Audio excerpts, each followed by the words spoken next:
നവവധുവിനെ ഭർത്താവ് മർദ്ദിച്ചു വന്ന പരാതിയിൽ യുവതിയുടെ മൊഴി വീണ്ടും രേഖപ്പെടുത്തുവാൻ പോലീസ്. പരാതിക്കാരിയെ പരിശോധിച്ച ഡോക്ടറുടെ മൊഴിയും പോലീസ് രേഖപ്പെടുത്തും. കൂടുതൽ വകുപ്പുകൾ ചുമത്തുന്നത് ഇതിനുശേഷം തീരുമാനിക്കുമെന്ന് പോലീസ്. അഭിജിത്ത് മുഴക്കുന്നു ചേരുന്നു. അഭിജിത്ത്, ഇതിപ്പോൾ ആകെ ഉണ്ടായ വ്യത്യാസം ഇത് വാർത്ത വന്നു, ഇത് നാടറിഞ്ഞു എന്നത് മാത്രമേ ഉള്ളൂ. ഫാക്സ് ഇതിനു മുമ്പ് ഉള്ളതെല്ലാം അതേപോലെ തന്നെയായിരുന്നു. ഫാക്സ് കുട്ടിക്ക് മർദ്ദനമേറ്റ കാര്യം, വീട്ടുകാർ പറഞ്ഞ കാര്യം, ഡോക്ടറുടെ റിപ്പോർട്ട് അടക്കം എല്ലാ കാര്യങ്ങളും അതിനു മുമ്പുണ്ടായിരുന്നു. അന്ന് അത് കോംപ്രമൈസ് ആക്കാൻ ശ്രമിച്ചത് ആർക്കു വേണ്ടിയാണ് എന്ന് ഈ പന്തീരാങ്കാവ് പോലീസ് പറയുന്നുണ്ടോ അഭിജിത്ത്?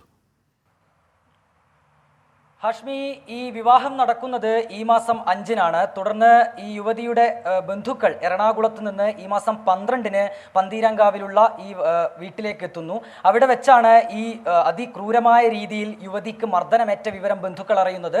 തുടർന്ന് ഇവർ പന്തീരാങ്കാവ് സ്റ്റേഷനിൽ അന്നു തന്നെ പോകുന്നു. പോലീസ് അന്ന് തന്നെ കേസെടുക്കുന്നു. കഴിഞ്ഞ ദിവസമാണ് നമ്മൾ ഈ വാർത്ത കൊടുത്തത്. പ്രധാനമായും 2 വകുപ്പുകൾ ചേർത്താണ് പോലീസ് FIR രേഖപ്പെടുത്തിയിരിക്കുന്നത്.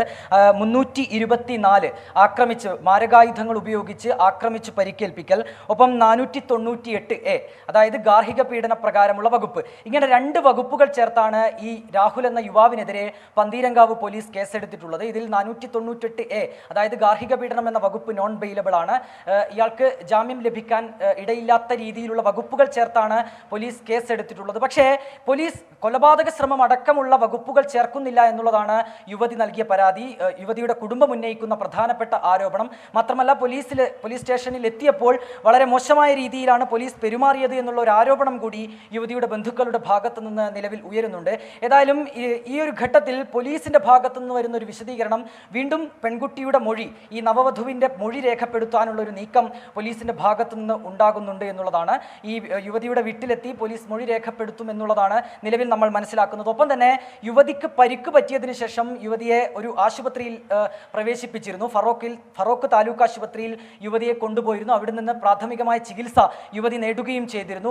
ഇവിടെയുള്ള ഡോക്ടറുടെ മൊഴിയും പോലീസ് രേഖപ്പെടുത്താൻ സാധ്യതയുണ്ട് എന്നുള്ളതാണ് നിലവിൽ പുറത്തുവരുന്ന സൂചന. ഏതായാലും ഇത്തരം പരിശോധനയ്ക്കെല്ലാം ശേഷം, കൂടുതൽ മൊഴി രേഖപ്പെടുത്തിയ ശേഷം കൂടുതൽ വകുപ്പുകൾ ചേർക്കുന്ന കാര്യത്തിൽ തീരുമാനത്തിലെത്തും എന്നുള്ളതാണ് നിലവിൽ പന്തീരാങ്കാവ് പോലീസ് വ്യക്തമാക്കുന്നത്. ഹാഷ്മി, എന്തായാലും പന്തീരാങ്കാവിൽ ഉണ്ടായത് അതിക്രൂരമായ ഗാർഹിക പീഡനമാണ്. അതിൻ്റെ എക്സ്ട്രീം ലെവലിലേക്ക്, ദൗർഭാഗ്യമായ അവസ്ഥയിലേക്ക് പോകാതിരുന്നതിന് കാരണം ആ വീട്ടുകാരുടെ ഇടപെടൽ മാത്രമാണ്. അല്ലെങ്കിൽ മോളെ ഇതൊക്കെ പുറത്തു പറഞ്ഞ നാണക്കേടല്ലേ, നീ അങ്ങ് ക്ഷമിക്ക് എന്ന് വാക്ക് പറഞ്ഞ് അവിടെ നിർത്തിയിരുന്നെങ്കിൽ മറ്റൊരു വിസ്മയോ മറ്റൊരു ഉത്തരയോ മറ്റൊരു മുഫീദയോ ഒക്കെ ആവേണ്ട കുട്ടിയാണ്. ഭാഗ്യം അതുണ്ടായില്ല.